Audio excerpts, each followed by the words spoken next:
we must, I'm afraid, look again at Christmas. And as Prime Minister, it's my duty to take difficult decisions, to do what is right to protect the people of this country.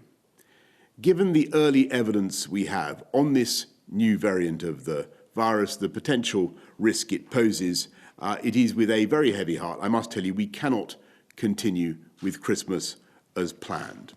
In England, those living in Tier 4 areas should not mix with anyone outside their own household at Christmas, though support bubbles will remain in place for those at particular risk of loneliness or isolation. Across the rest of the country, the Christmas rules allowing up to 3 households to meet will now be limited to Christmas Day only, rather than the 5 days as previously set out. As before, there will be no relaxation on the 31st of January, so people must not break the rules at New Year. They must not break the rules at New Year. It's very, very important to emphasise that. I know how much emotion people invest in this time of year and how important it is, for instance, for grandparents to see their grandchildren, for families to be together.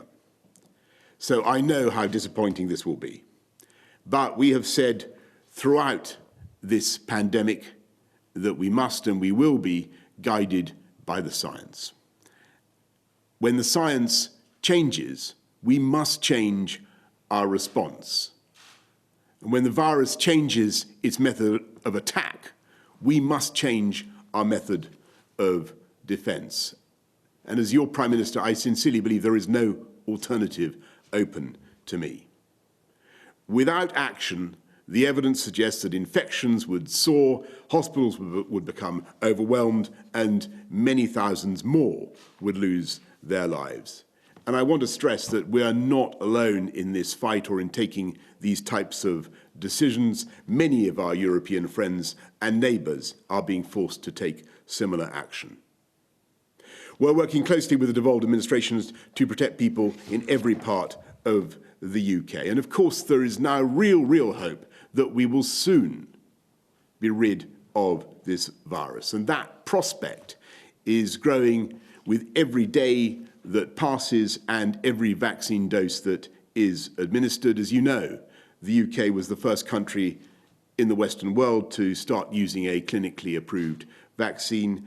And so please, if the NHS contacts you, then get your vaccine and join the 350,000 people across the UK who have already had their first dose. Yes, Christmas this year will be different, very different, but we must be realistic.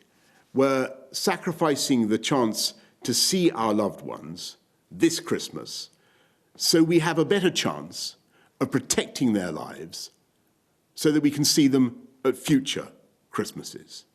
And as sure as night follows day, we'll beat back this virus, we'll defeat it and reclaim our lives.